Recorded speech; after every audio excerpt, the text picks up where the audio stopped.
بات کو بھی مان لیں گے، ایسی ایک امید رکھی جاتی ہے، لیکن ہوتا بہت کم ہے۔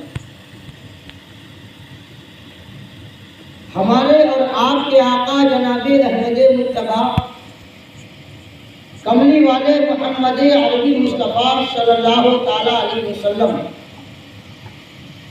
ہم سنی صحیح العقیدہ مسلمانوں کا یہ عقیدہ ہے کہ ہمارے حضور اس وقت سے نبی ہیں کہ جب نہ سورج تھا، نہ چاند تھا، نہ ستارے تھے، نہ آکاش تھا، نہ دھرتی تھی، کچھ نہیں تھا۔ تو تھا کیا؟ صرف خدا کی ذات تھی اور کچھ نہیں تھا۔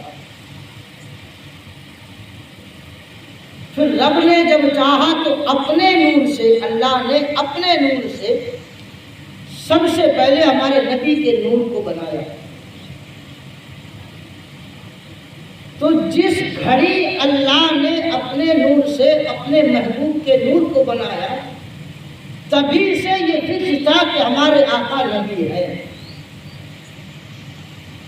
اور حضور نے بھی کہا کہ میں اس وقت بھی نبی تھا کہ جب آدم مٹی اور پانی کے درمیان سے، یعنی آپ پتلے کے شکل میں تھے۔ تو یہ تو ہمارا عقیدہ ہو گیا۔ پھر آدم سے لے کر عیسیٰ تک لاکھوں پیغمبر دنیا میں تشریف لائے۔ اب نبی دنیا میں کیوں آتے؟ نبیوں کا کام تھا تبلیغ کرنا، لوگوں تک اللہ کی بات کو پہنچانا۔ نبیوں تک یہ پیغام کس نے کیا؟ فرشتوں نے۔ اللہ کا پیغام نبیوں تک یا فرشتوں نے پہنچایا یا ان کو خواب میں یہ الہام ہوا۔ لیکن نبیوں نے تبلیغ کا کام کیا۔ اب نبی جتنے ہوئے آدم سے لے کر عیسیٰ تک، اور عیسیٰ سے ہمارے حضور تک، اور پھر عیسیٰ دنیا میں تشریف لائیں گے، جو کہ اب نبی کی حیثیت سے نہیں آئیں گے، وہ ہمارے حضور کی امت کی حیثیت سے آئیں گے۔ سارے نبیوں میں آپ دیکھ لو، سارے نبی مرد ہوئے، کوئی عورت نہیں ہوئی۔ مکھیہ تبلیغ کا کام نبیوں کا تھا، اور سارے نبی مرد ہوئے، کوئی عورت آج تک نبی نہیں ہوئی۔ تو ایک چیز پتہ یہ چلا کہ دین کو پہنچانے کی ذمہ داری مرد کی، عورت کی نہیں ہے۔ ایک چیز صاف سمجھیں، لوگوں تک اللہ کے اب نبی نہیں آئیں گے تو حضور نے کہا میرے علماء اس کام کو انجام دیں گے۔ اب آج کے علماء انبیاء کے وارث ہیں، نبی آئیں گے نہیں تو علماء کو یہ کام کرنا ہے۔ تو تبلیغ کا کام مردوں سے اللہ نے لیا۔ اگر یہ کام عورتوں سے لیا جائے گا تو سوائے فتنے کے اور کچھ نہیں ہوگا۔ حالانکہ آج یہ ایک سوچ مردوں میں بن رہی ہے کہ دین کا کام مردوں سے عورتیں بہتر کر سکتی ہیں، یہ ہماری سوچ ہے۔ باقی آج تک اللہ نے تبلیغ کا کام صرف مردوں سے لیا، اور جو تبلیغ مرد کر سکتے ہیں عورت ذات نہیں کر سکتی سوائے فتنے کے۔ میں ایک الزام نہیں لگا، جو حقیقت ہے، جو واستوکتا ہے، جو رب نے جو نظام بنایا میں اس نظام کی بات کر رہا ہوں۔ باقی عورتوں کو جو مقام اسلام میں ملا، حضور نے دیا، وہ کوئی نہیں دے سکتا۔ اور عورتوں کے لیے یہ فخر کی بات ہے کہ وہ میڈ ان جنت ہے۔ آدم کو جنت کے باہر بنایا گیا، حوا کو جنت کے اندر بنایا گیا۔ تو ہاں عورت کا مقام ہے، لیکن یہ اللہ کی تخلیق ہے کہ عورت ناقص العقل ہے، عورت کی عقل مکمل نہیں ہے۔ وہ جو بھی سوچتی ہے اس میں پہلا اپنا فائدہ سوچتی ہے، پھر دوسرے کا فائدہ سوچتی ہے۔ یہ اس کی تخلیق ہے جو اللہ نے بنائی ہے، اور اسی لیے حاکم اللہ نے مرد کو بنایا ہے۔ ہاں عورت گھر کی مہارانی ہے، گھر کی ملکہ ہے، لیکن وہ 4 دیواروں تک سیمت ہے۔ اگر عورتوں کو بازار میں لا کر کھڑا کر دو گے تو سوائے فتنے کے کچھ نہیں ہونے والا۔ تو آج کل ایک سوچ بن رہی ہے کہ جو کام علماء کرے وہ ہم عورتوں سے لے تو سوائے فتنے کے سماج میں کچھ نہیں ہوگا۔ جو کام مرد کر سکتے ہیں وہ مرد ہی کر سکتے ہیں، اور تبلیغ کا کام نبیوں نے کیا، سارے نبی مرد ہوئے، کوئی عورت پیغمبر نہیں بنی، ہاں ولی یا بنی۔ ولیوں کا کام تبلیغ کا نہیں ہے، وہ اللہ اللہ کرتے ہیں، لوگوں کے ایمان عقیدے کو سلامت کرتے ہیں۔ حضرت عیسیٰ کی ماں حضرت مریم یہ نبیہ ولیہ تھی، نبی نہیں تھی۔ رابعہ بصریہ ولی تھی، کوئی پیغمبر نہیں تھی، لیکن انہوں نے عبادت کی، تبلیغ نہیں کی۔ خیر میں یہ میرا مدعا نہیں ہے آج کا۔ شریعت میں عورت کی آواز بھی عورت ہے، یہ بات خیال رکھیں۔ عورت کو پاؤں میں ایسی پائل پہنے جو آواز کرے، وہ بھی منع ہے عورت۔ تو آج تو مائک میں عورتوں کی تقریریں ہوں، نعتیں ہوں، اور پھر جس طرح پھول کے آس پاس بھمرے چکر لگاتے ہیں، ایسے عورتوں کے مجمع کے پاس مردوں کو چکر لگاتے میں نے دیکھا۔ یہی ہوگا، دیواروں سے جھانک جھانک کر جوان دیکھیں کہ یہی ہوگا۔ تبلیغ کا کام مردوں کا ہے، عورتوں کا نہیں۔ خیر، مجھے کہنا یہ ہے کہ بات منوانے سے پہلے اپنی ذات کو منوانا پڑے گا، اور یہ طریقہ ہمیں کسی اور نے نہیں، حضور نے سکھایا۔ تو میں عرض یہ کر رہا تھا کہ ہمارے حضور تو اس وقت سے نبی ہیں جب کچھ نہ تھا، لیکن اپنے نبی ہونے کا اعلان حضور نے کب کیا؟ جب حضور 40 برس کے ہو گئے، پیدا ہوئے اور 40 برس تک مکے میں رہے، لوگوں کے ساتھ شادی بھی کی، اولادیں بھی کی، بیپار بھی کیا، لوگوں کی آگیوانی بھی کی، لوگوں کے فیصلے بھی کیے، سمادھان بھی کرائے، گالیاں بھی کھائیں، بہت کچھ۔ لیکن میں نبی ہوں ایسا کب کہا؟ 40 سال کی عمر میں اللہ کا حکم ہوا، اے محبوب اب کہہ دو لوگوں سے کہ میں اللہ کا نبی ہوں، اللہ ایک ہے، ایک اللہ کی عبادت کرو اور مجھے اس کا سچا رسول مانو۔ تو اللہ کا حکم یہی تھا، محبوب اب اعلان کر دو کہ میں اللہ کی طرف سے نبی بن کر دنیا میں تشریف لایا ہوں، اور ایک خدا کی عبادت کرو اور مجھے اس کا سچا رسول مانو۔ لیکن طریقہ ہمیں بات منوانے کا حضور نے کیا سکھایا؟ لوگوں کو یہ کہیں کہ پڑھو کلمہ لا الہ الا اللہ محمد رسول اللہ صلی اللہ علیہ وسلم۔ اس سے پہلے کیا کہا حضور نے؟ پہلے سب کو جمع کیا، اپنے بھی، پڑوسی بھی، رشتہ دار بھی، اور بھی جو جو مانتے تھے سب کو جمع کیا، اور لوگوں سے کہا اے لوگوں ذرا یہ بتاؤ کہ 40 سال ہو گئے مجھے تمہارے درمیان رہتے ہوئے، کبھی میں تم سے جھوٹ بولا؟ سب نے کہا نہیں، کبھی جھوٹ نہیں بولی۔ کہا کبھی میں نے کسی کو گالی دی؟ کہا آپ نے کبھی کسی کو گالی نہیں دی۔ کہا کبھی میں نے ایسا کوئی کام کیا جس سے کسی کا دل دکھا ہو؟ کہا ایسا بھی کوئی کام نہیں کیا جس سے ہمارا دل دکھا ہو۔ تو کہا کہ لوگوں نے یہی کہا کہ ہم آپ کو اتنا سچا مانتے ہیں کہ آپ اگر کہہ دیں کہ سورج پورب سے نہیں پچھم سے اگے گا تو ہم مان لیں گے کہ حقیقت میں یہی ہوگا۔ یعنی اتنا حضور کو مانتے تھے لوگ، اپنی امانتیں، یہاں تک کہ مکے کے کافر اپنی امانتیں حضور کے پاس رکھتے تھے۔ اتنا سچا اور پکا مکے کا کافر حضور کو مانتے تھے، اور اپنی بات ظاہر کرنے سے پہلے اپنے کردار کا، اپنے کیریکٹر کا سرٹیفکیٹ مکے والوں سے حضور نے لے لیا۔ تو حضور نے کہا اگر میں کوئی بات تم سے کہوں تو تم مان لو گے؟ کہا ہاں، آج تک تم نے جھوٹ نہیں بولا، تو کیوں تمہاری بات نہیں مانیں گے؟ سب سننے کو تیار، وعدہ کر چکے جو کہو مانیں گے۔ کہا تو اب سنو جو میں کہنے جا رہا ہوں، وہ کہہ یہ رہا ہوں کہ اللہ ایک ہے اور میں اس کا نبی بن کر تشریف لایا ہوں، ایک خدا کی عبادت کرو اور مجھ کو سچا رسول مانو۔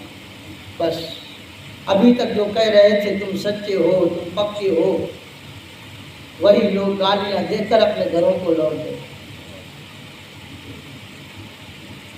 لیکن مجھے تو اتنا ہی کہنا ہے، بات سمجھانے کے لیے میں 2 گھنٹے بھی بول سکتا ہوں اسی موضوع پر، لیکن کہنے کا مطلب یہ ہے کہ حضور جو اللہ کے محبوب ہے اور جس کے لیے یہ دنیا رچائی اور بسائی گئی ہے، نہ صرف یہ دنیا، قیامت بھی اگر قائم ہوگی تو اللہ اپنے محبوب کی خاطر، ورنہ اللہ جانتا ہے کون جنتی اور کون جہنمی۔ ادھر انسان مرا ادھر جنت میں یا جہنم میں، اللہ تو سب جانتا ہے۔ شاعر کہتا ہے فقط اتنا سبب ہے انعقاد بزم محشر کا، فقط اتنا سبب ہے انعقاد بزم محشر کا کہ ان کی شان محبوبی دکھائی جانے والی، کہ ان کی شان محبوبی دکھائی جانے والی ہے، تاکہ جنہوں نے اپنی آنکھوں سے حضور کو دنیا میں نہیں دیکھا وہ قیامت میں دیکھ لیں کہ اللہ کے محبوب کا مقام کیا ہے۔ اب جس کے لیے قیامت قائم ہوگی، ہمارے اس نبی کا طریقہ یہ تھا کہ پہلے اپنی ذات کو منوایا اور پھر بات منوانے کی کوشش کی، لوگوں نے انکار کیا۔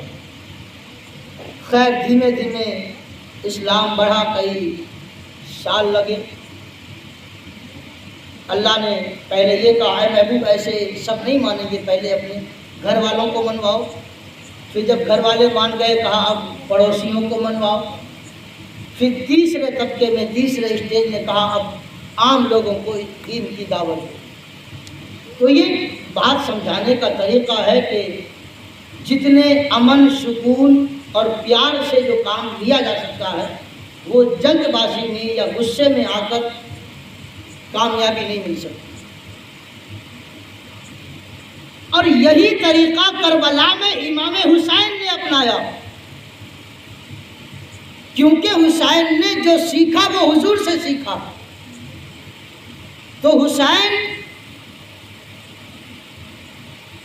اپنے سارے پریوار لوگوں کو قربان کرا چکے، اور جب باری خود امام حسین کی آئی تو خود میدان میں گئے اور پہلے یہی خطبہ دیا، اے لوگوں ابھی بھی بس کر لو، تم نے غازی عباس کو شہید کر دیا، تم نے حسن کی نشانی قاسم کو شہید کر دیا، تم نے میرے جوان بیٹے علی اکبر کو شہید کر دیا، تم نے میرے ننھے سے پھول علی اصغر کو نہیں بخشا، تم نے میرے بھائی غازی عباس کے بازو بھی کاٹے شہید کر دیا، میرے سارے غنچے گلستان کو تم نے اجاڑ دیا، لیکن ابھی بھی موقع ہے کہ آنکھیں کھول لو۔ اے یزیدیوں بتاؤ کہ آج اس وقت میرے علاوہ دنیا میں کوئی دوسرا حسین کا نواسہ موجود ہے؟ بس حسین کی تقریر ہو رہی تھی کہ کئی ساری یزیدیوں کے تو آنکھوں میں بھی آنسو آنے لگے، اور کہا میں جو کہہ رہا ہوں وہ سچ کہہ رہا ہوں کہ میں ہی نواسہ حسین ہوں۔ کیا تم نے نہیں دیکھا کہ حضور مجھ سے کتنی محبت کرتے تھے؟ کبھی میرے ماتھے کو چومتے، کبھی گال کو چومتے، کبھی گلے کو چومتے، یہاں تک کہ تم جانتے ہوگے کہ حضور مجھے سونگا کرتے تھے اور سونگ کر فرماتے تھے اے لوگوں میرا نواسہ حسین یہ جنت کا پھول ہے۔ کیا نہیں پتا تم کو حضور نے میرے بارے میں کیا کہا؟ اب بھی باز آ جائے۔ حضور کی تقریر بڑی پیاری تھی، تاریخ گواہ ہے، کتابوں میں لکھا ہے کہ کئی ساری یزیدیوں کے دل پسیجنے لگے تھے، جیسے برف پگھلتا ہے، آنکھوں سے آنسو جاری ہونے لگے تھے۔ لیکن ابن سعد نے دیکھا کہ اگر حسین تقریر کرتے رہے اور حسین کی تقریر کی آواز اگر لوگوں کے کانوں میں یہ پڑتی رہی تو کہیں ایسا نہ ہو یہ مجھے چھوڑے اور سارے حسین کے پاس پہنچ جائے۔ اور شروعات ہو چکی تھی۔ جن حور نے امام حسین کو کربلا میں لانے کے لیے مجبور کیا، اللہ نے حور کے دل میں حسین کی محبت ڈال دی اور انہیں اپنی غلطی کا احساس ہو گیا۔ حور نے اپنے گھوڑے کو یزیدی لشکر سے نکالا اور نکالنے سے پہلے ابن سعد سے کہا کہ حسین اتنی اچھی باتیں کر رہے ہیں، تجھے ایک بھی قبول نہیں؟ کہا قبول تو ہے لیکن کروں کیا، حاکم اور پھر وہ رائے کی حکومت، اس کا کیا ہوگا؟ یعنی چاہتے تو تھے کہ حسین سے جنگ کرنے کا انجام کیا ہے، لیکن کوئی ستا کے نشے میں تھا، کوئی دولت کے نشے میں تھا، اور کوئی ستا کے ڈر سے مجبور تھا۔ لیکن حور نے اپنا گھوڑا دوڑا دیا، حسین کے پاس آئے، کہا آقا حسین معاف کیجیے گا، میں ہی وہ بد نصیب انسان ہوں کہ جس نے آپ کو یہاں آنے پر مجبور کیا۔ حسین اگر مجھے پتا ہوتا کہ یہ ظالم آپ کی ایک بات بھی نہیں مانیں گے تو میں آپ کو یہاں آنے کے لیے مجبور نہیں کرتا۔ حسین مجھے نہیں پتا تھا یہ اتنے ظالم ہیں، اگر مجھے پتا ہوتا کہ یہ آپ کے خون کے پیاسے ہیں تو آقا حسین میں تمہاری عظمتوں کو سلام کرتا ہوں، میں جانتا ہوں تمہارا رتبہ کیا ہے، میں تم کو یہاں آنے پر مجبور نہیں کرتا، لیکن آقا حسین مجھ سے غلطی ہو گئی، اگر میں اپنی غلطی تسلیم کر لوں اور آپ کا ساتھ دوں، اے حسین کیا اللہ مجھے اب بھی بخش سکتا ہے؟ میری وجہ سے آپ کو یہاں کربلا میں آنا پڑا، 3 دن بھوکا پیاسا رہنا پڑا۔ آقا اگر میں اب اپنی غلطی پر پچھتاوا کروں، نادم ہو جاؤں، شرمندہ ہو جاؤں تو کیا رب مجھے بخش دے گا؟ امام حسین نے کہا تھا ہاں کیوں نہیں، میں گارنٹی لیتا ہوں۔ اور پھر تمہارا تو نام ہی حور ہے، اور حور کا مطلب آزاد ہوتا ہے، اے حور خوش ہو جاؤ، میں گارنٹی لیتا ہوں حسین اس وقت جنت میں نہ جائے گا جب تک حور تم کو اپنے ساتھ جنت میں نہ لے جائے گا۔ شاعر کہتا ہے کہ یہ نعرہ حور کا تھا کہ جب فوج شام سے نکلا کہ دیکھو یوں نکلتے ہیں جہنم سے خدا والے، کہ دیکھو یوں نکلتے ہیں جہنم سے خدا والے۔ تو ایک تو یہ کہ حسین نے اس وقت بھی اپنے کیریکٹر کا سرٹیفکیٹ دیا کہ دیکھو میں کون ہوں، اور میں کہہ رہا ہوں تمہیں بھی پتا ہے میں صحیح بول رہا ہوں۔ اس وقت ابن سعد نے کہا تھا کہ ڈھول بجاؤ، ڈھول اس وقت شروعات ہوئی، پہلا ڈھول تب بجا کربلا میں جب حسین تقریر کر رہا۔ آج حسین کی نام کی تقریر ہوتی ہے اور ختم ہو کر لوگ نیاز کھا کر گھر نہیں پہنچتے، ڈھول شروع ہو جاتے ہیں۔ کربلا میں پہلا ڈھول بجا تھا، حسین کی تقریر کی آواز لوگوں تک نہ پہنچے، حسین کی آواز کو روکنے کے لیے ڈھول اس وقت یزیدیوں نے بجایا تھا، اور آج حسین کی محبت کا دعویٰ کرنے والے بجاتے ہیں کہ کہیں حسین کا مشن کامیاب نہ ہو جائے۔ آج حسین کے مشن کو یعنی شریعت کو روکنے کے لیے یہ ڈھول بجایا جا رہا ہے۔ جو ڈھول اہل بیت کی شادیوں میں نہ بجا، وہ ڈھول حسین کی شہادت میں بجے۔ یہ تو تب پتہ چلے گا جب قبر میں جاؤ گے، اور جو ڈانڈی آج ڈھول پہ پڑ رہی ہے وہ جب پیٹھ میں پڑے گی قبر میں تب عقل آئے گی کہ یہ ہوا تو ہوا کیا۔ خیر میں اس طرف نہیں جانا چاہتا، لیکن کل میں نے جو اپنا وقت لیا وہ اس لیے کہ میں جو کچھ کہہ رہا ہوں یہ میری مجبوری سمجھو یا میری ذمہ داری سمجھو، کیونکہ یہ طریقہ ہمیں حضور نے سکھایا، کربلا میں حسین نے سکھایا، مدرسوں میں استاذ نے سکھایا کہ اپنی بات منوانی ہو تو پہلے اپنے کردار کو منوانا پڑے گا۔ اگر لوگ آپ کو مان گئے تو آپ کی بات بھی مان لیں گے۔ ایک عالم کی ذمہ داری ہے کہ کلمہ پڑھنے والے مسلمان بھائی کی وہ رہنمائی کرے۔ کوئی بھی عالم دین ہو، وہ شریعت کا سپاہی ہے، وہ شریعت کا نگہبان ہے، اس کی یہ ذمہ داری ہے۔ اس کو مدرسوں میں یہ ٹریننگ دی جاتی ہے کہ جب امت میں کوئی فتنہ دیکھو یا کسی امتی کو گناہ کی طرف جاتا دیکھو تو اس کی رہنمائی کرو، بھائی سنبھل جاؤ، سامنے گڈھا ہے گر جائے گا، مانے تو ٹھیک ہے نہ مانے تو کوئی بات نہیں ہے۔ یہ تو ایک عام عالم کی بات ہو گئی، میری تو ڈبل ذمہ داری ہے، میں تو تمہارے پیسوں سے اپنا گھر چلا رہا ہوں۔ ایک ذمہ داری وہ جو ہے مجھے شریعت نے دی ہے، جو میری بنتی ہے، قیامت میں مجھے جواب دینا ہے۔ دوسرا یہ ہے کہ میں تمہارا نمک کھاتا ہوں، تو میری ڈبل ذمہ داری ہے۔ اگر ان گمراہیوں کو دیکھ کر میں چپ رہا تو میرا گھر تو بھرتا رہے گا، میری جیبیں بھرتی رہے گی، تم میری تعریفیں بھی کرتے رہو گے، لیکن قیامت میں یہ بڑا دقت دینے والا کام ہے۔ اس لیے جو دیکھو وہ بول دو، سمجھانا اپنا کام ہے، مانو تو اس میں تمہاری بھلائی، اور نہیں مانو تو اس میں میرا کوئی نقصان نہیں۔ دوسری چیز یہ کہ جو نئی پیڑھی ہے اس کو جس راستے لے جاؤ وہ چل دے گا۔ جس طرح ایک چھوڑ نرم ہوتا ہے، اس کو جس طرف لے جاؤ وہ مڑ سکتا ہے، لیکن یہی چھوٹا سا پیڑ اگر درخت بن جائے بڑا، پھر وہ ٹوٹ تو سکتا ہے، جھک نہیں سکتا۔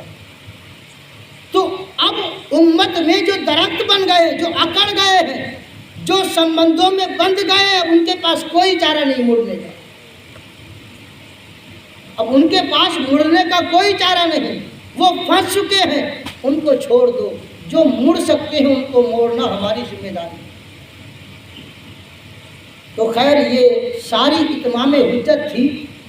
کل مجھے جو ذکر کرنا تھا وہ یہ ہے کہ ہر سال فیس بک پر یا واٹس ایپ میں اسٹیٹس پر یا تو شارٹ کلپ یا ویڈیو یا آڈیو یا ٹیکسٹ میسج ایسے آتے ہیں جو شیعہ کے عقیدے ہیں، تو وہ شیعہ کی شریعت میں جائز ہو سکتے ہیں۔ ہم اپنے آپ کو اہل سنت والجماعت کہتے ہیں، تو ہمیں تو اپنے علماء کی بات ماننی ہوگی، جو ہمارے عقیدے ہیں ہمیں تو ان پہ چلنا ہوگا۔ ہم اپنے آپ کو سنی کہیں اور پھر شیعہ والوں کے عقیدے رکھیں، یہ نہیں ہو سکتا۔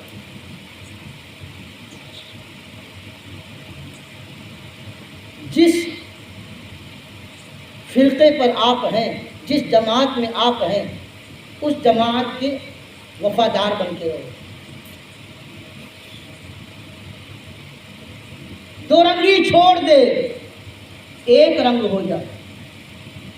دو رنگی چھوڑ دے، ایک رنگ ہو جا۔ یا سراسر موم ہو جا یا سنگ ہو جا، یا تو پتھر بن جا، اور یا پھر موم کی طرح اپنے دل کو نرم کر لے، اپنے علماء کی بات کو مان لے، یا پھر انہی کے ساتھ چلا جا جن کو تو مانتا۔ دو رنگی چھوڑ دے، ایک رنگ ہو جا، سراسر موم ہو یا سنگ ہو جا۔ تو کچھ ایسے شیعہ علماء کے بیان یا ان کے ٹیکسٹ یا ان کے آڈیو ویڈیو سنی قوم کے جوان یہ سمجھتے ہیں یہ ہمارے جماعت کے بیان، نہ، یہ ہمارا طریقہ نہیں، نہ ہمارا عقیدہ ہے، یہ گمراہیت کا عقیدہ ہے۔ تو وہ کچھ سوال بھی آتے ہیں اور پھر وہ جواب بھی خود لکھتے ہیں کہ اس کا جواب کیا ہے، اور وہ جواب ان کی شریعت میں جائز ہے، ہماری شریعت میں جائز نہیں ہے۔ تو ان جوابوں کو سننی یہ سمجھتا ہے کہ حقیقت میں یہی ہماری شریعت ہے، اور پھر اس کو نہ اپنے علماء کے بیان پر بھروسہ رہتا ہے، دنیا تو چھوڑو پھر وہ اپنی آخرت برباد کر چکا ہوتا۔ تو اس کا خلاصہ بہت ضروری ہے۔ زندگی رہی تو یہ بیان تو ہر سال ہوں گے، لیکن ایک بار آپ کی اگر آخرت بگڑ گئی تو سنوارنے والا کوئی نہیں۔ اعلیٰ حضرت فرماتے ہیں کہ آج لے ان کی پناہ، آج مدد مانگ ان سے، پھر نہ مانیں گے قیامت میں اگر آج مان گیا۔ موقع آج ہے، آج کا مطلب جب تک موت نہیں آتی تب تک موقع ہے۔ موت آ گئی پھر موقع نہیں، پھر تو سوائے پچھتاوے کے، قبر میں بھی سوائے پچھتاوے کے پھر کچھ نہیں ہوگا، قیامت میں دیکھ کر پھر کچھ نہیں ہوگا۔ آج ہی لے ان کی پناہ، آج مدد مانگ ان سے، پھر نہ مانیں گے قیامت میں اگر مان گیا۔ محرم کے مہینے میں پہلا سوال یہ گھومتا ہے لوگوں کے موبائل میں کہ تمہارے کوئی مر جائے گا تو تم ڈھول بجاؤ گے کیا؟ ایک سنی علماء کہتے ہیں جب ہم ڈھول کو روکتے ہیں تو ہم دلیل یہ رکھتے ہیں کہ ہم شہادت حسین پر ڈھول کیوں بجائیں؟ جب ہم اپنے مرحوم کی میت پر ڈھول نہیں بجاتے تو حسین کی شہادت پہ ہم ڈھول کیوں بجائیں؟ اب وہ اس کا جواب خود لکھ رہے ہیں شیعہ لوگ۔ جواب یہ ہے کہ یہ میرا جواب نہیں، یہ ان کا جواب پڑھ کے سنا رہا ہوں۔ یہ سوال ایسا ہے کہ جسے اسلام کا 1% بھی علم نہ ہوتا یعنی یہ جواب وہ دے کہ جس کو شریعت کا 1% بھی علم نہ ہو، ان کو 100% علم ہے۔ مطلب کم عقل کے لوگ پہلی بات مولوی حضرات سے پوچھو کہ آپ انہیں مرا ہوا مانتے ہیں؟ تم بچپن سے تقریریں سن رہے ہو، مجھے بھی سنتے ہو اور بھی دوسرے عالم کو سنتے ہو، آج تک کسی سنی عالم نے یہ کہا کہ حسین مر گئے؟ آج تک کسی سے سنا ہو تو بتانا، اور بتانا مت اس کو پہلے 100 جوتے مارنا، بعد میں بتانا۔ زندہ ہو جاتے ہیں جو مرتے اپنے نام پر۔ اللہ اللہ موت کو کس نے مسیحا کر دیا؟ حسین جانتے تھے کہ یہ میری شہادت پر اعتراض اٹھائیں گے۔ ارے حسین نے شہادت کے بعد نیزے پر قرآن پڑھا، اس سے بڑا ثبوت اور کیا چاہیے؟ حسین نے نیزے پر قرآن پڑھا، جسم الگ کربلا میں پڑھا ہے، اور سر نیزے پر سوار ہو کر کبھی کوفہ کی گلیوں میں، کبھی دمشق کے محلوں میں، پتہ نہیں کہاں کہاں اس سر پاک کو پہنچایا گیا۔ ہر جگہ اس سر نے قرآن ہی تو پڑھا ہے۔ میرا یا تمہارا سر کاٹ دو، الگ کر دو جسم سے، کیا پھر یہ بھی کہہ سکتا ہے کہ مجھے بچاؤ؟ حسین تو قرآن پڑھ رہے تھے کٹنے کے بعد، اسی لیے یزید کہتا ہے کہ میں سوچتا ہوں کہ پھر کٹا کیا ہے۔ جب نیزے پر حسین کا سر قرآن پڑھتا ہے تو سوچتا ہے یزید کی پھر کٹا کیا ہے۔ یہ ہمارا عقیدہ ہے، اور قرآن کہتا ہے کہ شہید زندہ ہے۔ قرآن کہتا، ہم قرآن کو ماننے والے لوگ ہیں، قرآن کہتا ہے جو اللہ کی راہ میں شہید ہو جائے انہیں مردہ نہ کہو، بلکہ وہ زندہ ہیں، اور اللہ کی طرف سے انہیں رزق ملتا ہے۔ اور ایک جگہ قرآن نے یہ کہا کہ مردہ کہنا تو چھوڑو، دماغ میں یہ وچار بھی مت لانا کہ شہید مردہ ہے۔ قرآن کہتا ہے یہ، تو ہم نے تو کبھی نہیں کہا کہ حسین مر گئے۔ تو یہ عقیدہ شیعہ کا ہو سکتا ہے کہ حسین مر گئے۔ ہم کہتے ہیں کہ ہم 10 دن کے بھی حسینی نہیں ہیں، سن لو، کہتے نا ان شیعہ سے، ہم 10 دن والے بھی حسینی نہیں ہیں۔ ہم کہتے ہیں کہ صدیہ حسین کی ہے، زمانہ حسین کا۔ مہینے کے 30 دن، سال کے 12 مہینے، اور انسان کی ساری زندگی حسین کا الزام نہیں بولنا چاہیے۔ آج جو میناروں سے قرآن کی آوازیں آ رہی ہیں اذان کی، آج جو جمعے میں ممبروں پر خطبے پڑھے جا رہے ہیں، یہ علی کے لال کا صدقہ ہے۔ حسین اگر شہید نہ ہوئے ہوتے تو آج یہ اذانوں کی آواز نہ آ رہی ہوتی۔ تو سنیوں کا یہ عقیدہ نہیں ہے، اپنا عقیدہ ہم پر نہ تھوپو خدا کے واسطے۔ ہم زندہ نبی کی ماننے والے زندہ دل قوم ہیں۔ ہمارا عقیدہ ہے نبی بھی اپنی قبر میں زندہ ہے، حسین بھی زندہ ہے۔ ارے یہ تو بڑی اونچی ہے شخصیت ہے، حضور کے غلام زندہ ہیں۔ زمین میلی نہیں ہوتی، زماں میلا نہیں ہوتا، محمد کے غلاموں کا کفن میلا نہیں ہوتا۔ اور دلیلیں اگر کسی کو چاہیے تو پرسنل ملنا مجھ سے۔ محمد کے غلاموں کے کفن برسوں کے بعد قبر سے سلامت نکلے، ملنا تنہائی میں مجھ سے۔ ڈھیروں ایسے حضور کے وفادار غلام برسوں بعد قبر کھلی تو سلامت نکلے۔ محمد کے غلاموں کا کفن میلا نہیں ہوتا، جب غلاموں کا میلا نہیں ہوتا تو نواسے کا کیسے ہو سکتا؟ تو ایک چیز اگر کوئی یہ کہے کہ ڈھول اس لیے روکتے ہیں کہ یہ سمجھتے ہیں کہ حسین مر گئے، نام اس لیے نہیں روکتے کہ حسین کی ہم برسی، حسین ہماری طرح نہیں مرے، حسین زندہ ہے۔ ہاں قرآن کا فرمان تھا کل نفس ذائقۃ الموت، ہر نفس کو موت کا مزہ چکھنا ہے۔ حضور نے بھی چکھا، حسین نے بھی چکھا، لیکن چکھ کے پھر وہ اپنے تربت میں زندہ ہے۔ اور یہ قرآن کہتا ہے، ہمیں کسی اور کتاب کی ضرورت نہیں ہے، قرآن کہتا ہے۔ قرآن دکھا دو تو ہم حسین کو زندہ مانتے ہیں۔ ہم حسین کو ماننے والے زندہ دل قوم ہیں، اور ہم 10 دن کے بھی حسینی نہیں ہیں۔ ہم جب تک جسم میں جان ہے اور سانس ہے باقی تب تک حسین حسین کرتے رہیں گے۔ تو مطلب کم عقل کے لوگ پہلی بات مولوی حضرات سے پوچھو کہ آپ انہیں مرا ہوا مانتے ہیں کیا؟ کیونکہ جو مرا ہوا مانے وہی یہ سوال کرتا ہے، یعنی وہی ڈھول سے روکتا ہے۔ ڈھول تاشے بجائے جاتے ہیں لوگوں کو بیدار کرنے کے لیے، واہ رے تیری عقل کو سلام۔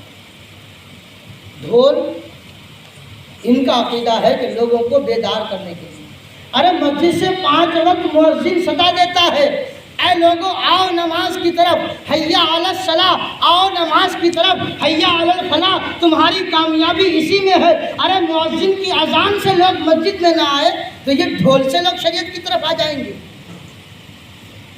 اذان سے بہتر چیز لوگوں کو ایمان کو زندہ کرنے کے لیے کوئی چیز نہیں ہو سکتی۔ دن میں بار بار مسجدوں سے آواز آتی ہے لوگوں کے ایمان کو زندہ کرنے کے لیے، ان کی جو ہے فرض کو ادا کرنے کی ذمہ داری نبھانے کے لیے۔ لوگ اذان کی نہیں مانتے، ڈھول کے کہنے پر حسین کے نام پہ جمع ہوں گے۔ تو لکھتے کہ ڈھول تاشے بجائے جاتے ہیں تاکہ لوگ بیدار ہو جائیں۔ سنو امام کے نام کا ڈنکا بجے، جو جیتتا ہے اس کے نام کا ہی ڈھول بجتا ہے۔ یہ تو ہمارا عقیدہ ہے کہ یزید ہارا ہے حسین جیتا، لیکن کربلا میں یزیدیوں نے اپنی جیت کا جشن منایا تھا۔ وہ یہ سمجھ رہے تھے کہ حسین کو ہم نے قتل کر دیا تو حسین ہار گئے اور ہم جیت گئے۔ نا، آج یزید کی قبر کا نشان نہیں، حسین نام کے گھر گھر ہے۔ میرے پاس کتابوں سے لاکھوں ثبوت ہیں کہ ڈھول کربلا میں کس نے بجایا تھا؟ حسینیوں نے نہیں بجایا تھا، ڈھول یزیدیوں نے بجایا تھا، اور انہوں نے اپنی جیت پر، وہ سوچ رہے تھے ان کی جیت، انہوں نے اپنی جیت سمجھ کر ڈھول بجایا تھا۔ حسینیوں کے جو بچ بھی گئے تھے نا امام زین العابدین یا عورتیں، ان کے تو ہاتھ باندھ دیے تھے پیچھے سے، وہ کیا ڈھول بجاتے تھے؟ ان کے تو ہاتھ بندھے ہوئے تھے۔ زین العابدین کے گلے میں زنجیر پڑی تھی اور وہ زنجیر ہاتھ میں اور ہاتھ پاؤں سے جکڑے ہوئے تھے۔ اونٹوں کی ننگی پیٹھ پر ان کو ڈال دیا گیا تھا۔ ان پاک خاتون کہ جن کے سروں کے بال کو سورج نے کبھی نہیں دیکھا تھا، انہوں نے ان یزیدیوں نے سر عام کوفہ کی گلیوں میں ننگے سر گھمایا۔ اب جو یہ سمجھتے ہیں کہ ڈھول بجانا حسین کی سنت ہے، تو یہ سنی علماء کی کتابیں ہیں، اور میرے پاس جتنی کتابیں، میں لائبریری کی بات نہیں کرتا یا جہاں چھپتی ہے وہاں کی بات نہیں کرتا، یا جتنی کتابیں حسین پہ لکھی گئی ان سب کی بات نہیں کرتا، میرے اپنے پاس، میرے پاس جتنے کپڑے نہیں اس سے 4 گنا میرے پاس کتابیں ہیں۔ آنا کبھی ملاقات کرو مجھ سے دلیل لے لو، جتنے میرے پاس کپڑے نہیں اس سے 4 گنا آدھی الماری میرے پاس کتابوں کی بنی، دلیلیں چاہیے آؤ۔ ڈھول کس نے بجایا تھا؟ ایک ادہرن کے طور پر صرف 2 کتابیں آپ کے لیے لایا ہوں، نہ میرے پاس ابھی وقت ہوتا ہے اور نہ اتنا ضروری ہے۔ خیر، یہ کتاب ہے خطبات محرم، اس کے مصنف ہے فقیہ ملت مفتی جلال الدین امجدی۔ یہ وہ مصنف ہیں جنہوں نے ادارہ کیا، دارالعلوم بنایا، اور اس دارالعلوم میں عالم نہیں صرف مفتی بن گئے۔ گھوسی دارالعلوم امجدیہ انہوں نے قائم کیا، یو پی گھوسی میں ان کا ادارہ، آج انتقال کر گئے، ان کا مزار اللہ ان کی تربت پر رحمت و انوار کی بارش نازل فرمائے۔ ان کے شاگرد سے میں پڑھا ہوا ہوں، یعنی میرے استاذ کے استاذ کی یہ کتاب ہے، فقیہ ملت مفتی جلال الدین امجدی رحمۃ اللہ تعالیٰ علیہ، جہاں عالم نہیں صرف مفتی بن کے فارغ ہوتے ہیں، ان کی یہ کتاب، اور یہ وہ کتاب ہے جس کتاب کا سہارا آج ہر سنی بڑا سے بڑا مقرر اس کتاب سے تقریر کرتا ہے۔ اس کتاب میں ڈھیروں حوالے ہیں کتابوں کے، ہر واقعہ کسی نہ کسی بڑی کتاب سے ہے، اپنی طرف سے کچھ نہیں۔ اس کتاب میں جو بھی انہوں نے لکھا ہے وہ بڑے علماؤں کی بڑی کتابوں کے حوالے سے لکھا ہے۔ میری نظر میں محرم یا امام حسین کی شہادت کے لیے اس سے بہترین اور دلیل والی کتاب اور کوئی نہیں ہو سکتی۔ ساری کتابیں ایک طرف اور یہ کتاب ایک طرف۔ اس کتاب کا نام ہے خطبات محرم۔ اردو میں ہے، کسی کو سننا ہو کبھی ڈیٹیل سے میرے پاس آنا۔ اس کتاب کے پیج نمبر 437 پہ میں 3-4 لائن پڑھ کے آپ کو سناتا ہوں۔ مجھے دلیل یہ دینا ہے کہ ڈھول کس نے بجایا تھا۔ حسینیوں نے نہیں بجایا تھا، یاد رکھنا، یزیدیوں نے بجایا تھا۔ اور اگر یزیدی کردار ہی نبھانا ہے نا تو میں کہتا ہوں ایک اور طریقہ ہے، صرف ڈھول بجا کے یزیدیت مت ظاہر کرو۔ یزیدیوں نے قاسم کو شہید کیا، یزیدیوں نے شہید کیا نا قاسم کو، اور کربلا میں کیا۔ تو یزیدیوں وہ بھی کیا تھا، اپنے بھی کسی چاچا کے بیٹے کو لاؤ ماتم میں اور وہاں ان کو قتل کرو، اور پھر کہو کہ ہم کربلا کا منظر قائم کر رہے ہیں۔ حسین کے بھائی غازی عباس کو تیروں سے چھلنی کیا گیا۔ اے یزیدیوں، تم بھی اپنے بھائی کو 10 محرم کو یہاں چھلنی کرو، ان کے بھی پہلے ہاتھ کاٹو، پھر گردن کاٹو، اور پھر کہو کہ ہم حسین کی محبت میں یہ کر رہے ہیں۔ ارے یزیدیوں نے ڈھول بجایا، تم بھی بجاؤ گے؟ یزیدیوں نے خالی ڈھول تھوڑا بجایا تھا۔ انہوں نے عباس کو قتل کیا، انہوں نے قاسم کو قتل کیا، انہوں نے علی اکبر کو شہید کیا، انہوں نے 6 ماہ کے علی اصغر کو بھی نہ چھوڑا۔ تو تم کیوں چھوڑ دیتے ہو اپنے بھائیوں کو؟ تم کیوں چھوڑ دیتے ہو اپنے بیٹیوں کو؟ پوری فلم کہہ سکتے ہیں نا، یزیدیوں نے جو جو کیا کربلا سے دمشق وہ سب کرو، میں کہوں گا تم سچے حسینی ہو۔ اگر یزیدی کردار نبھانے سے ہم حسینی ثابت ہو سکتے ہیں تو پورا کردار نبھاؤ، ادھورا مت نبھاؤ۔ لیکن میں ان کو کہنا چاہتا ہوں جو ڈھول اس نیت سے بجاتے ہیں کہ یہ حسینیوں نے بجایا تھا، تو نہ، کتاب گواہ ہے، اور ایک نہیں ہزاروں کتابیں گواہ ہیں۔ اس کتاب کے پیج نمبر 437 میں لکھا ہے، یہ جو واقعہ ہے وہ میں انشاءاللہ ابھی نہیں بیان کروں گا، مجھے اور بھی باتیں کرنی ہیں، لیکن اس واقعے کو بیان کرنے، یعنی باجے بجے کربلا میں باجے بجے یہ ٹاپک ہے۔ پھر ایک پورا واقعہ ہے دمشق کا۔ یزید کے دربار میں جب حسین پاک کا سر پاک پہنچا تو دمشق کے اندر یزید نے حکم دیا کہ سارے دمشق میں باجے بجاؤ۔ دمشق کے بازار میں باجے بجے تھے۔ یہ وہ واقعہ۔ اس کے بعد لکھا ہے مصنف نے کہ اس واقعے سے معلوم ہوا کہ محرم کے دنوں میں باجے بجانا، باجے مطلب ڈھول بجانا، باجے بجانا حضرت امام حسین رضی اللہ تعالیٰ عنہ کے دشمن یزیدیوں کی سنت ہے۔ کس کی سنت؟ یزیدیوں کی۔ اور ہمیں کس کی سنت اپنانا ہے؟ حسین کی۔ ہم کیوں یزید کی سنت اپنائیں؟ جو یزید کو اپنا آقا مانے وہ یزید کی سنت اپنائیں، ہم حسین کو اپنا آقا مانتے ہیں، ہم حسین کی سنت اپنائیں گے۔ اس واقعے سے پتہ چلا کہ محرم کے دنوں میں باجے بجانا حضرت امام حسین رضی اللہ تعالیٰ عنہ کے دشمن یزیدیوں کی سنت ہے۔ آپ کے محبین کا گھر تو ماتم قدا بنا ہوا تھا۔ یہاں اس موقع پر باجا بجے گا تو کوئی سوال ہی نہیں پیدا ہوتا، البتہ امام کی شہادت کی خوشی میں یزیدیوں نے بجایا تھا، خوشی میں یزیدیوں نے بجایا تھا۔ اور ہم کہتے ہیں کہ ہم حسین کا غم ہے ہمیں، تو غم میں کہاں ڈھول بجتے بھائی؟ ہم دعویٰ کرتے ہیں کہ ہمیں حسین کی شہادت کا غم ہے، اور بجا تھا یہ خوشیوں میں یزیدیوں نے بجایا تھا۔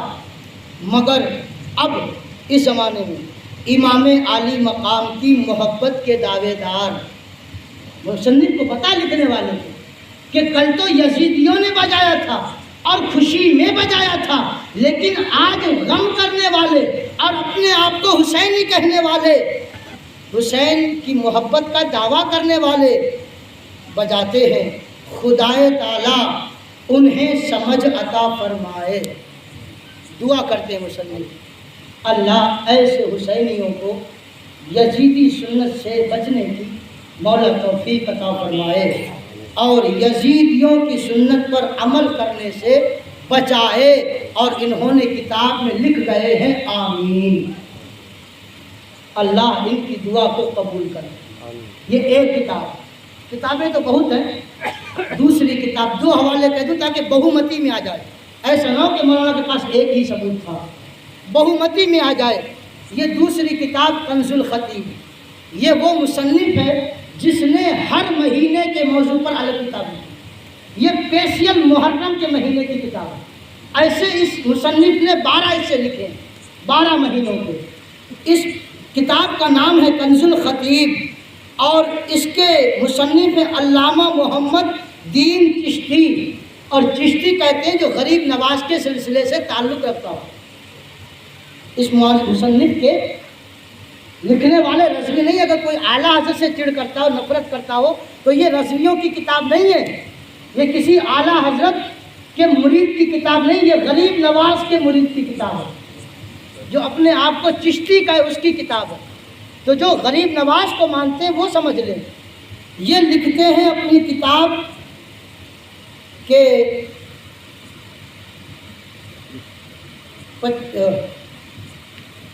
پیج نمبر 226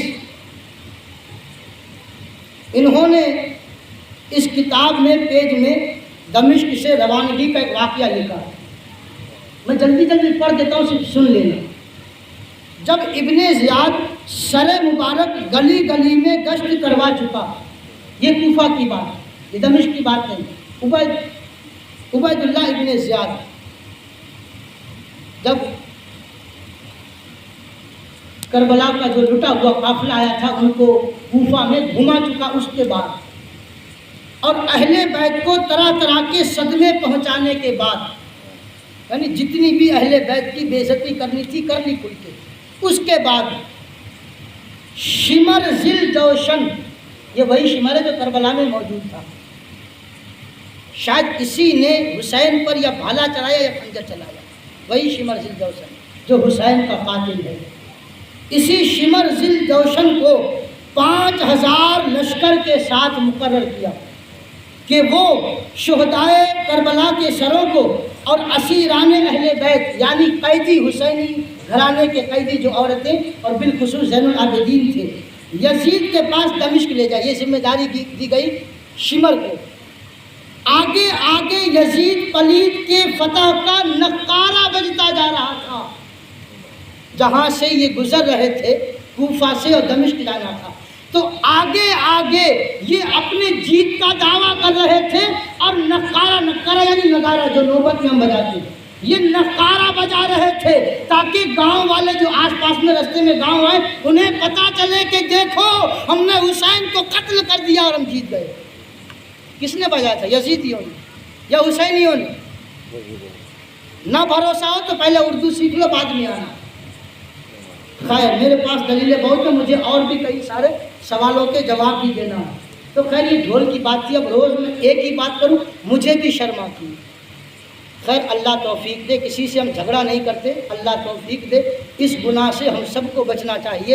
اتنا سمجھ لیں جو ڈھول حسین کے گھر میں یا علی کے گھر میں یا حضور کے گھر میں کبھی شادیوں میں نہیں بجا، خوشی کے موقع پر نہیں بجا، تو کب ہو سکتا ہے کہ ہم ان کی شہادت پہ ڈھول بجائیں؟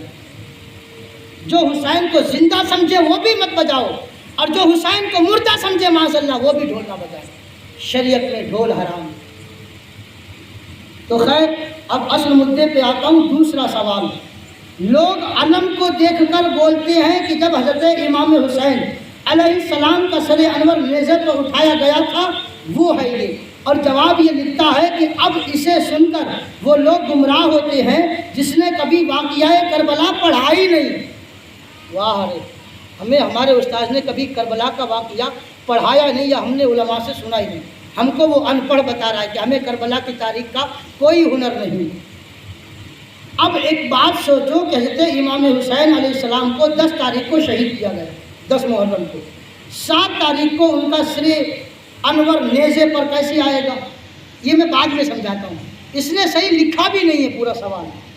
علم وہ ہوتا ہے جو جنگ کے وقت کسی خاص آدمی کو دیا جاتا ہے، یہ بات صحیح ہے، ہر جنگ کا ایک علم، ایک جھنڈا ہوتا ہے، اور اسلام کا پہلا جھنڈے کا رنگ کالا تھا، یاد رکھنا، جنگ میں جھنڈا پہلے رکھا جاتا ہے، اور وہ جھنڈا جھک جائے سمجھو وہ لوگ ہار مانتے ہیں۔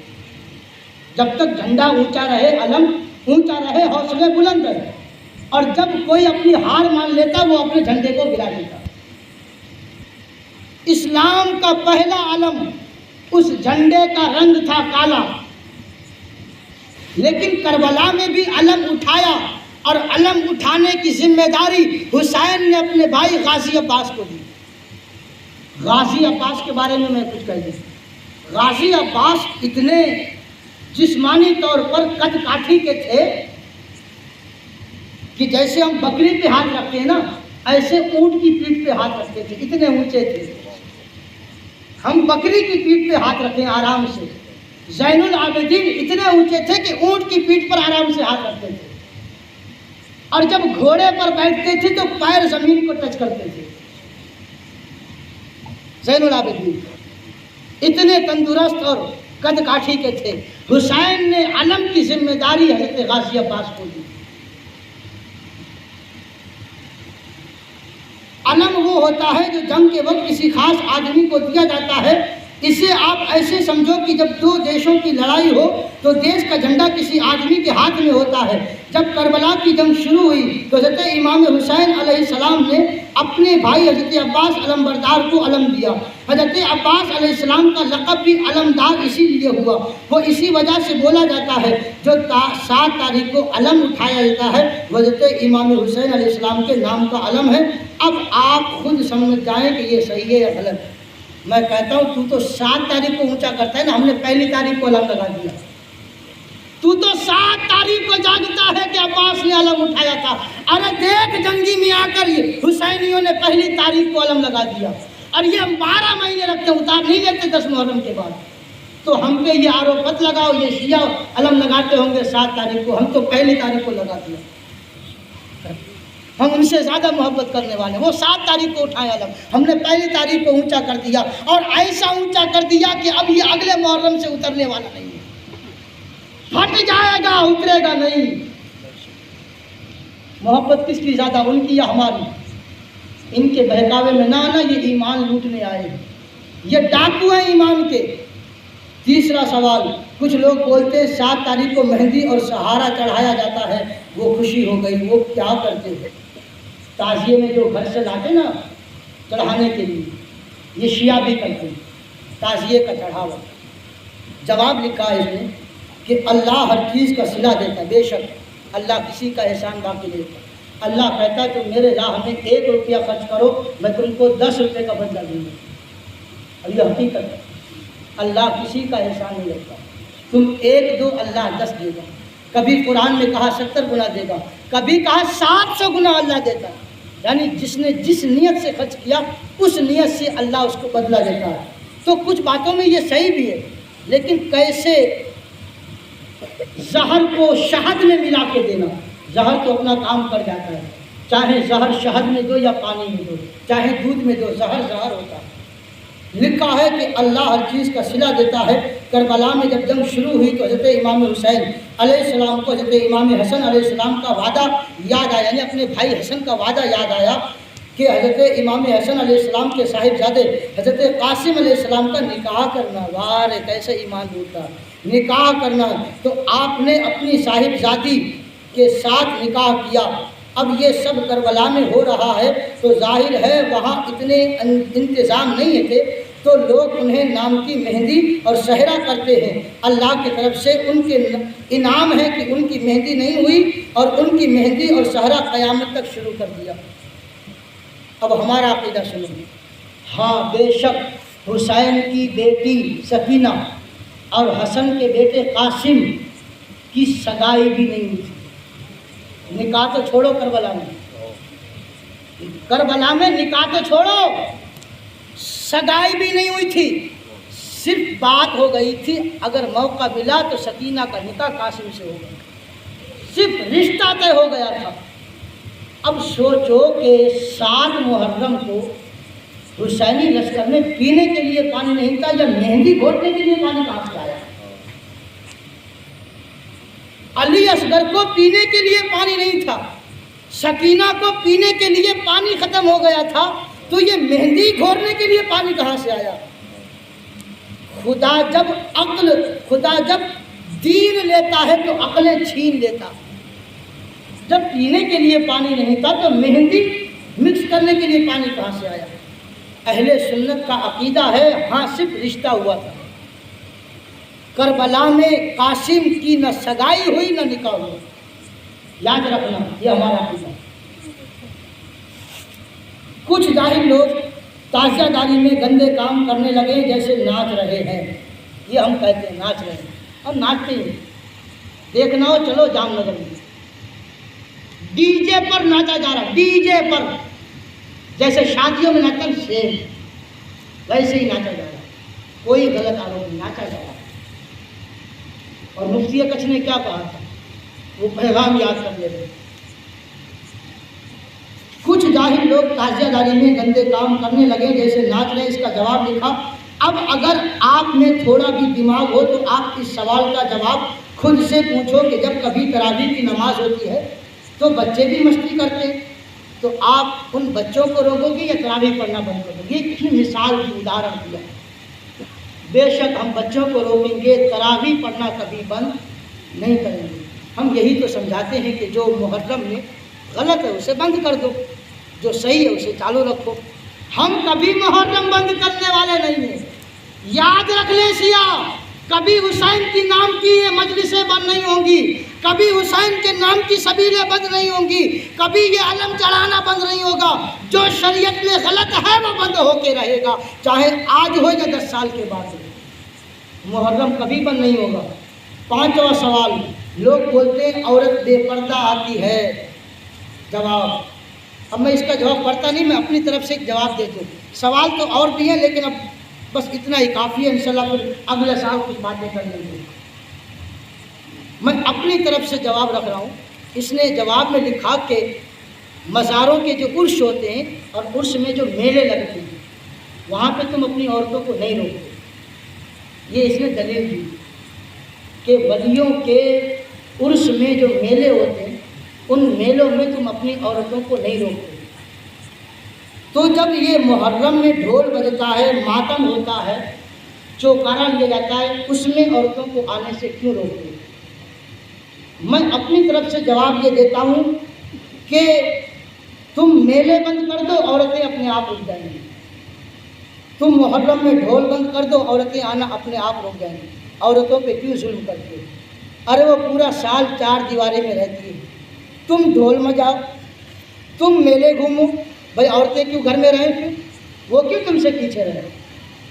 تم میلے بند کر دو، عورتیں میلے میں گھومنا اپنے آپ بند کر دیں گی. تم محرم میں چوکارے بند کر دو، ڈھول بجانا بند کر دو، عورتیں اپنے آپ آنا بند ہو جائیں گی.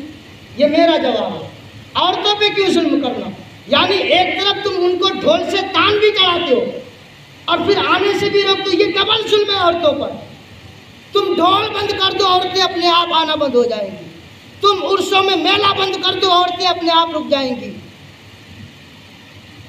عورتوں کو بھی اپنے پردے کا خیال ہوتا ہے لیکن مجبور ہم ہی کرتے ہیں. جس طرح ہمارے سینے میں دل ہے، عورتوں کے سینے میں بھی دل دھڑکتا ہے.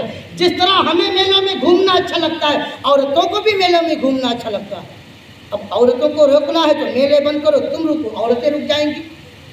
مرد گھومتے رہیں، عورتیں گھر میں رہیں، یہ کیسے ہو سکتا ہے؟ یہ ناانصافی ہے. پہلے خود رکو، عورتیں اپنے آپ رک جائیں گی. یہ تو میرا جواب ہو گیا اور وقت بھی ہو گیا. لیکن اب یہ کہہ دوں کہ میلے ہوتے کہاں؟ نہ صرف ہندوستان میں، پوری دنیا میں اللہ کے ولی سوئے ہیں اور نہ جانے کتنی جگہ ولیوں کا عرس منایا جاتا ہے. اب کہاں عرس ہوتا ہے، کہاں میلہ ہوتا ہے؟ میں جواب دے رہا ہوں. اگر میری بات کسی کو بری لگے تو معاف کرنا. شریعت نے جو مجھے حق دیا ہے، چاہے اس پر میرا عمل ہو، آپ کا عمل ہو نہ ہو، بولا وہی جائے گا جو حق ہے. بولا وہی جائے گا جو حق ہے، چاہے میں عمل کروں یا نہ کروں، مجھ سے عمل ہو سکے یا نہ ہو سکے. کہا تو وہی جائے گا جو شریعت ہے، جو حق ہے. میرا یہ ماننا ہے کہ ولیوں کے عرس پر میلہ وہاں لگتا ہے جہاں کے مزاور عالم دین نہیں. کر لینا سروے. انہی مزاروں پر میلے لگتے ہیں جن مزاروں کے مزاور عالم نہیں، جاہل ہیں. عثمان صاحب باپو کا عرس دیکھا نا سب نے؟ دیکھا میلہ کبھی؟ دیکھا کسی نے میلہ؟ پانی پوری کا ٹھیلا، جھولا، ڈم، وہ بھی تو عرس ہے. وہاں کے خادم عالم دین ہے. اجمیر میں ہوتا ہے، کیوں؟ اجمیر میں سارے جاہل بڑے پڑے ہیں، 90% سیاہ ہے، سیاہ۔ جاؤ محرم میں دیکھو، سب کالے کپڑے میں ملیں گے ماتم کرتے ہوئے، وہ سب سیاہ، سنی نہیں ہے اجمیر میں۔ تو یہ دلیل مت دینا کہ اس تو اجمیر میں بھی ہوتا ہے اور اجمیر میں میلہ لگتا ہے۔ وہاں کے خادم سیاہ ہے، سنی نہیں ہے۔ اب عالم اور جاہل چھوڑ دو سائڈ میں، وہ تو سنی ہی نہیں ہے، اس لیے وہاں میلہ لگتا ہے۔ جاؤ میرے اعلیٰ حضرت کے مزار پر، عرس وہاں بھی ہوتا ہے، دیکھو وہاں پانی پوری کا ٹھیلا لگا، وہاں جھولا لگا، وہاں ڈمپ لگا۔ تو جس مزار کے مزاور عالم نہیں وہاں میلہ لگتا۔ اور یاد رکھنا جہاں میلے ہوں گے وہاں عورتیں آئیں گی اور آئیں گی، تم لاکھ کوشش کر لو۔ اب عورتوں کو روکنا ہے تو عرس پر میلہ روک دو، محرم میں ڈھول روک دو، عورتیں بیچاری اپنے آپ رک جائیں گی۔ اللہ عورتوں کو خاتون جنت کی طرح پردہ کرنے کا توفیق عطا فرمائے، مجھے آپ کو ہم سب کو شریعت پر عمل کرنے کی توفیق عطا فرمائے۔ اگر کسی کو میری بات سے ٹھیس پہنچی ہو معافی مانگتا ہوں، استغفر اللہ رب من کل ذنب واتوب الیہ، وما علینا الا البلاغ۔ السلام علیکم، السلام